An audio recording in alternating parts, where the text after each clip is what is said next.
नमस्कार, city vision समाचार में आपका स्वागत है। राज्यपाल तमिलिसाई ने निम्स अस्पताल में परिवार नियोजन ऑपरेशन के पीड़ित परिवारों से मुलाकात की। डॉक्टरों से उनके स्वास्थ्य की जानकारी मांगी गई। इसके बाद महिलाओं को फल बांटे गए। उन्होंने निम्स में डॉक्टरों के इलाज पर संतोष जताया। पीड़ित आर्थिक सहायता की भी मांग कर रहे हैं। ऐसी घटनाओं की पुनरावृत्ति को रोकने के लिए कार्रवाई की जानी चाहिए। उन्होंने और ज्यादा ऑपरेशन करने के लक्ष्य के साथ लोगों की जान से खिलवाड़ नहीं करने की चेतावनी दी। परिवार नियोजन का मतलब ज्यादा से ज्यादा लोग आगे आते हुए ऑपरेशन करने के लिए तैयार हो। उन्होंने कहा है कि अगर ऑपरेशन गड़बड़ गया तो आगे आने वालों के साहस को ठेस पहुंचेगी। सरकारी अस्पतालों में परिवार नियोजन का संचालन सुचारू रूप से होना चाहिए। Need some, because some of them are demanding some financial assistance. They want some help to bring up the children also.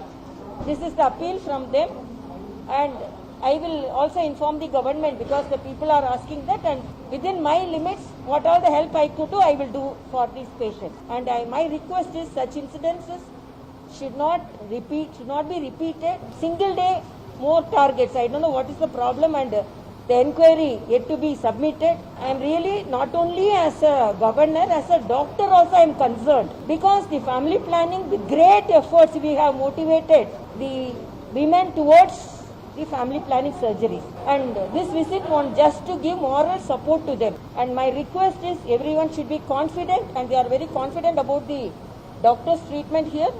My appeal is all the government hospitals, the infrastructure should be improved so that each and every patient should be saved. Telangana की राज्यपाल तमिलिसाई सुंदरराजन ने कहा है कि रक्तदान करना कोई मामूली बात नहीं है। उन्होंने याद दिलाया है कि जब वे रेसिडेंशियल सर्जन के रूप में काम कर रहे थे तो उन्होंने ऐसे दिन देखे जब परिवार के सदस्य भी मरीजों को रक्तदान करने के लिए आगे नहीं आते थे। जिन लोगों ने चिरंजीवी ब्लड बैंक के माध्यम से 50 से अधिक बार रक्तदान किया है, उन्हें राज्यपाल ने अपने हाथों से राजभवन में चिरू सुरक्षा के नाम से जीवन बीमा कार्ड वितरित किए गए। राज्यपाल ने कहा है कि नया रक्त उन्हीं से आता है जो समय समय पर रक्तदान करते हैं। उन्होंने प्रसिद्ध फिल्म अभिनेता चिरंजीवी को बधाई दी जो ब्लड बैंक के माध्यम से कई लोगों की सेवा कर रहे हैं। उन्होंने कहा है कि वे राजभवन की ओर से रक्तदान कार्यक्रम चला रहे हैं। तमिलिसाई ने चिरंजीवी चैरिटेबल ट्रस्ट को भी इसका हिस्सा बनने के लिए कहा। चिरंजीवी ने कहा है कि वर्ष 1998 में खून की कमी से कई लोगों की मौत हुई।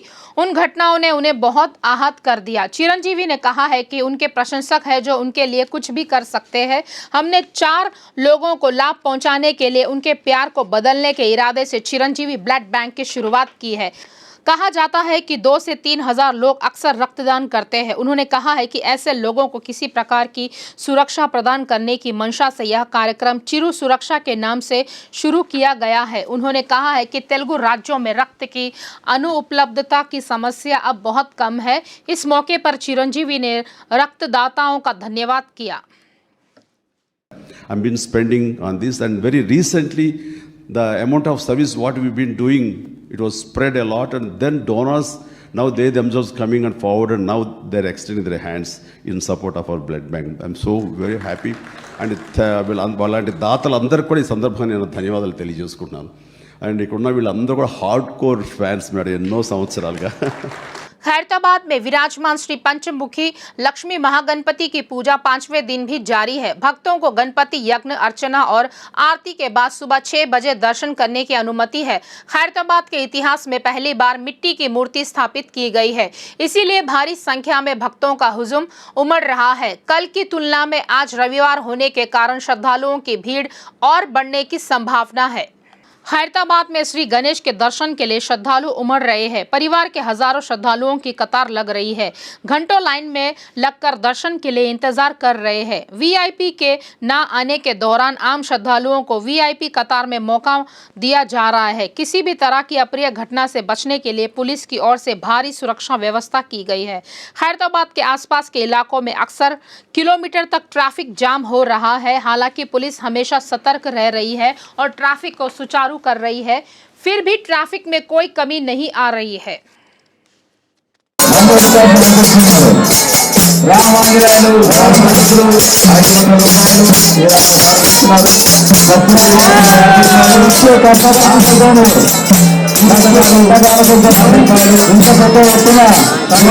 हैदराबाद उप्पल डिवीजन रमंतापुर के श्रीनिवासपुरम में Shri Vinayak friends youth association के तत्वावधान में भव्य रूप से श्री गणेश उत्सव का आयोजन किया जा रहा है। उत्सव का 5वां दिन होने के कारण श्री लंबोदर की विशेष पूजा की गई। समिति के सदस्यों ने कहा है कि वे पिछले 30 वर्षों से अपनी कॉलोनी में श्री गणेश मूर्ति स्थापित करते आ रहे हैं। हालांकि हम यह सुनिश्चित करते हैं कि हर साल स्थापित होने वाले श्री गणेश मूर्ति के बारे में कुछ खास हो। विनायक चतुर्थी के अवसर पर भगवान गणेश की विशेष पूजा की गई। उसके बाद उन्होंने भक्ति गीतों और डांडिया नृत्य के साथ बहुत अच्छा प्रदर्शन किया। यह गणेश लड्डू की नीलामी में कॉलोनी निवासी हिस्सा लेते हैं। कॉलोनी वासियों का मानना है कि नीलामी में लड्डू मिले तो सौभाग्य मिलता है। वहीं श्री विनायक चतुर्थी के दौरान कॉलोनी वासियों में खुशी का माहौल होता है, साथ ही भक्ति व एकता की भावना बढ़ती है। रंगारेड्डी जिला महेश्वरम निर्वाचन क्षेत्र के मीरपेट नगर निगम के श्रीधर कॉलोनी एसोसिएशन के सदस्यों द्वारा आयोजित बधाई बैठक में मंत्री सबिता इंद्रा रेड्डी ने भाग लिया। श्रीधर कॉलोनी के निवासियों ने पिछले कई वर्षों जूझ रही समस्याओं का समाधान करने के संदर्भ में मंत्री सबिता इंद्रा रेड्डी को धन्यवाद दिया। मंत्री ने कहा है कि श्रीधर कॉलोनी में बाढ़ की समस्या को ध्यान में रखते हुए ट्रंक लाइन का निर्माण कार्य किया गया। मंत्री ने कहा है कि सरकार सभी निर्वाचन क्षेत्रों के विकास की दिशा में काम कर रही है। इसके अंतर्गत कॉलोनी वासियों ने मंत्री को सम्मानित किया। इस कार्यक्रम में मेयर, डिप्टी मेयर, कॉलोनी निवासी, कॉरपोरेटर और टीआरएस पार्टी के नेताओं ने भाग लिया।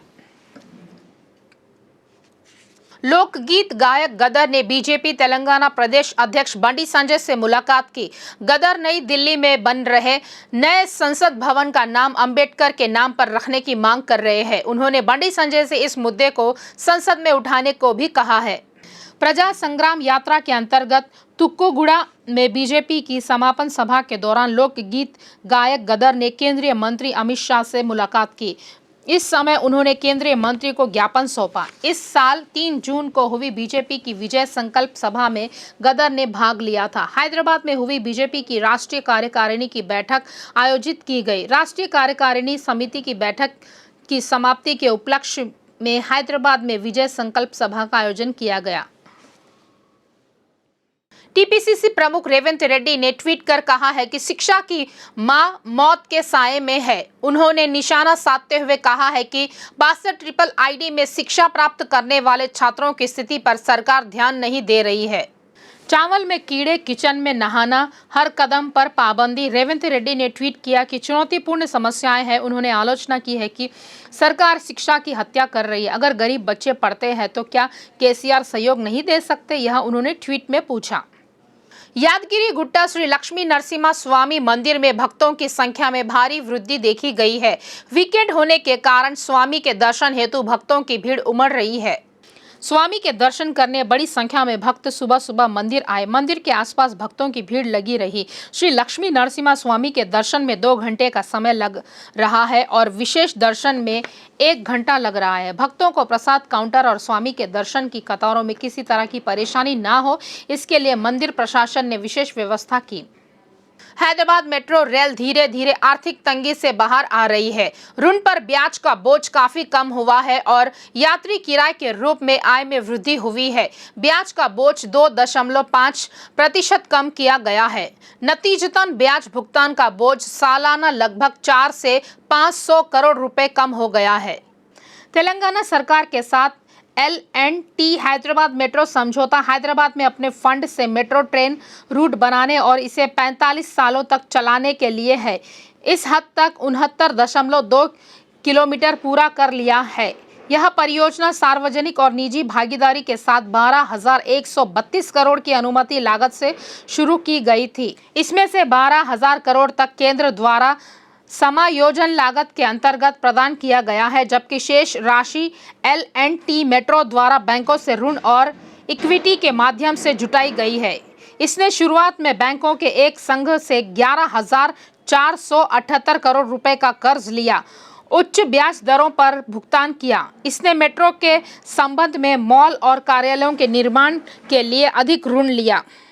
सालाना कुल 14,000 करोड़ रुपए का ब्याज दिया जा रहा है। हैदराबाद शहर की सड़कें बदहाल है और यात्रियों को भारी दिक्कतों का सामना करना पड़ रहा है। सड़क मरम्मत, फ्लाईओवर और स्काईवे का काम सालों से चल रहा है। ऐसे में लोगों को धरती पर ही नरक दिखाई दे रहा है। वरंगल हाईवे एलिवेटेड कॉरिडोर का काम धीरे धीरे आगे बढ़ रहा है। लोग इस मार्ग पर भी नरक की अनुभूति कर रहे हैं। सड़कों को खोदकर दोबारा नहीं बनाए जाने से यात्रियों को परेशानी हो रही है। उप्पल क्रॉस रोड पर स्काई वॉक के काम से लोग उस रास्ते पर जाने से डर रहे हैं। ग्रेटर हैदराबाद में मेट्रो के कामों के चलते कई सालों से लोग धूल से जूझ रहे हैं। यही हाल विभिन्न रूटों पर फ्लाईओवर बनने का है। सुबह और शाम 10 मिनट की यात्रा में 1 घंटे से अधिक का समय लगता है। जहां गड्ढों वाली सड़कों से वाहनों को चलाया जा रहा है। धूल के कारण शहर के लोग बीमारियों का शिकार हो रहे हैं। 5 फ्लाईओवर जो पिछले 1 साल में पूरे होने थे, 2 या 3 सालों में भी नहीं हो रहे हैं। लोगों का कहना है कि भले ही 4 साल हो जाए, आधा काम भी पूरा नहीं हुआ है। नागोल साइड फ्लाईओवर के साथ आरटीसी क्रॉस रोड फ्लाईओवर के लिए सड़कों की खुदाई की गई है। लोगों में आक्रोश व्यक्त किया जा रहा है कि क्यों न बिना खुदाई और काम किए सड़क त्यों की त्यों रहने दे। श्रीशैलम परियोजना में बाढ़ का प्रवाह जारी है। अधिकारियों ने प्रोजेक्ट 2 के गेट बनाए और नीचे की ओर पानी छोड़ा। श्रीशैलम परियोजना का इनफ्लो 1,39,975 क्यूसेक है, जबकि आउटफ्लो 1,18,997 क्यूसेक है। परियोजना की पूर्ण जल क्षमता 215 टीएमसी है और वर्तमान में यहां 213 टीएमसी है। श्रीशैलम परियोजना में दाएं और बाएं हाइड्रो पावर जनरेटर स्टेशनों में बिजली उत्पादन जारी रहेगा। कुकड़पल्ली में नृशंस हत्या कर दी गई। केतलापुर मैदान में अज्ञात हमलावरों ने युवक की बेरहमी से हत्या कर दी। उसके सिर पर पत्थर मारकर उसे मौत के घाट उतार दिया गया। इस घटना में स्थानीय केतलापुर में कोहराम मच गया। घटना शनिवार आधी रात की है। स्थानीय लोगों ने पुलिस को युवक की हत्या के बारे में जानकारी दी। पुलिस मौके पर पहुंची और निरीक्षण के बाद जांच पड़ताल की। मामला दर्ज कर लिया गया है। इस हत्या के कारण का अभी भी पूरी तरह से पता नहीं चल पाया। पुलिस को घटनास्थल पर चाकू के साथ शराब की बोतलें भी मिली है। सबूत जुटाए जा रहे हैं।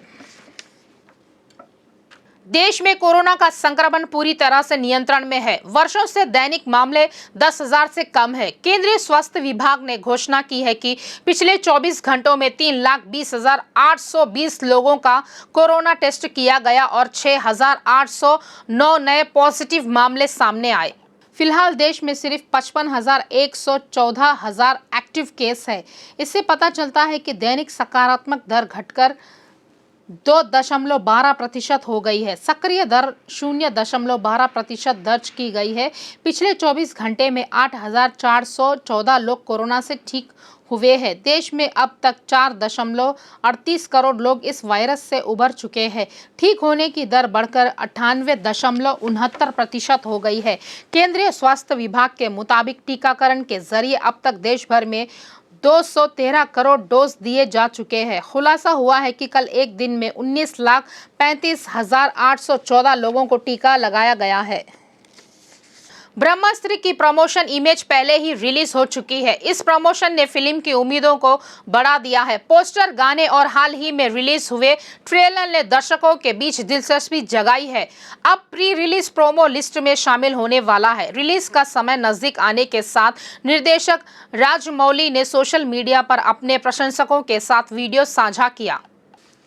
एडवांस बुकिंग शुरू हो गई है। इस वीडियो में आप फिल्म के कुछ महत्वपूर्ण दृश्य देख सकते हैं जो ट्रेलर में नहीं है। रणवीर कपूर, आलिया भट्ट मुख्य भूमिका में हैं। अमिताभ बच्चन, नागार्जुना और मोनी राय ने भूमिकाएं निभाई है। यह फिल्म किंवदंतियों पर आधारित अयान मुखर्जी द्वारा निर्देशित है। लोन ऐप्स पर नकेल कसने हेतु पुलिस सख्त कानूनों का इस्तेमाल कर रही है। लोन ऐप मैनेजर जो निर्दोष लोगों को आकर्षित करते हैं और उन्हें आसान ऋण के नाम पर पैसा देते हैं, वसूली के समय उन्हें मानसिक रूप से प्रताड़ित करते हैं। प्रताड़न सहन न कर पाने पर कुछ लोगों ने आत्महत्या कर ली। पुलिस केस दर्ज करने के बाद भी लोन ऐप संचालक अपने रवैये से बाज नहीं आ रहे हैं। इस वजह से पुलिस मनी लैंडर्स एक्ट का इस्तेमाल कर रही है। हैदराबाद में माधापुर के आईटी कर्मचारी ने लोन ऐप द्वारा ऋण लिया क्योंकि उसे तत्काल पैसों की जरूरत थी। उसने अपने फोन पर 4 एप्लीकेशन डाउनलोड किए और 10,000 रुपये प्रति ऐप की दर से 40 10,000 रुपए का कर्ज लिया। 30 दिनों के भीतर भुगतान करने का समझौता किया गया था। इसके बावजूद किश्तों में पैसे दे रहे लोन ऐप के संचालकों का उत्पीड़न थम नहीं रहा है। इस तरह आयोजकों को महीने के भीतर 2 लाख रुपए से अधिक का भुगतान करने को मजबूर होना पड़ा। इसके अलावा पीड़ितों की तस्वीरों को अर्धनग्न तस्वीरों में मार्फिंग की गई थी। तत्पश्चात उनके कॉन्टैक्ट्स को भेजा गया। पीड़ित ने साइबराबाद साइबर क्राइम पुलिस में शिकायत दर्ज कराई। मामला दर्ज कर जांच करने वाली पुलिस ने पाया कि 4 ऐप में नियमों के खिलाफ ब्याज वसूला गया है। 4 लोन ऐप के खिलाफ मनी लैंडर्स एक्ट के तहत मामला दर्ज किया गया है। IT एक्ट सहित कुछ अन्य धाराओं के तहत मामला दर्ज किया गया है। इन धाराओं के तहत आरोपों को कम से कम 2 साल कैद की सजा हो सकती है। पुराने शहर में कुछ पहलवानों के खिलाफ पूर्व में मनी लैंडर्स एक्ट लागू किया गया है। ऊंचे दर पर ब्याज वसूलने की शिकायत मिलने के बाद उनके खिलाफ मामला दर्ज किया गया है। हैदराबाद में विभिन्न आयुक्तालयों के अधिकार क्षेत्र में कई ऋण ऐप कंपनियों के खिलाफ मामले दर्ज किए गए हैं, लेकिन प्रबंधक अपने रवैये से बाज नहीं आ रहे हैं। बल्क SMS भेजकर वे कई लोगों को यह कहकर आकर्षित कर रहे हैं कि वे आसानी से कर्ज दे सकते हैं। आधार कार्ड और बैंक खाते का विवरण एकत्र किया जाता है और ऋण तुरंत दिया जाता है। ऐप डाउनलोड होते ही कर्जदार के फोन में कॉन्टैक्ट नंबर ले लिए जाते हैं। वे लिए गए कर्ज की कुछ और रकम ब्याज सहित देने की मांग करते हैं। वह भुगतान नहीं करता है तो पीड़ित के कॉन्टैक्ट्स व व्हाट्सएप ऐप पर परेशान करते हैं। उत्पीड़न के कारण राज्य में 10 से अधिक लोगों की मौत हो गई है। सैकड़ों लोगों ने पुलिस में शिकायत की है। Hyderabad cyber crime police station में लोन ऐप पर दर्ज मामलों के आधार पर ईडी ने मनी लॉन्ड्रिंग एक्ट के तहत जांच शुरू कर दी है। अधिकारियों ने पाया है कि घाटे में चल रही NBFC का चयन किया जा रहा है और ऋण ऐप का प्रबंधन चीनी निवेश द्वारा किया जा रहा है। कुछ फिनटेक फार्मों ने दिवालिया NBFC के साथ करारा किया है। उन्होंने कहा है कि लोन ऐप बनाए हैं और उसके जरिए शॉर्ट टर्म लोन लेने का लालच दे रहे हैं। ईडी के अधिकारियों ने करीब 20 फिनटेक से जुड़े बैंक खातों में 265 करोड़ रुपए जब्त किए। ईडी के अधिकारियों ने 12 अन्य कंपनियों के 233 बैंक खातों की पहचान और उन खातों में नकदी जब्त की। अधिकारियों ने बताया कि कई लोन ऐप्स ने 4,430 करोड़ से ज्यादा का कर्ज दिया। 800 करोड़ से ज्यादा की कमाई हुई है। साइबर क्राइम पुलिस स्टेशन में दर्ज मामलों में बेंगलुरु और दिल्ली से 27 लोगों को गिरफ्तार किया गया है। रचकोंडा कमिश्नरेट में 10 लोगों को गिरफ्तार किया गया है। साइबराबाद कमिश्नरेट में कई लोगों को गिरफ्तार कर रिमांड पे भेज दिया गया है। साइबर क्राइम पुलिस ने गूगल के प्रतिनिधियों को प्ले स्टोर से अनधिकृत ऋण ऐप्स को हटाने के बारे में लिखा है। अगर ऋण ऊंचे ब्याज पर दर दिया जाता है, संबंधित पुलिस स्टेशन में शिकायत दर्ज करने का सुझाव दिया गया है। ये थे अब तक के ताज़ा समाचार। आगे के ताज़ा समाचारों के लिए देखते रहिए सिटी विजन लाइव।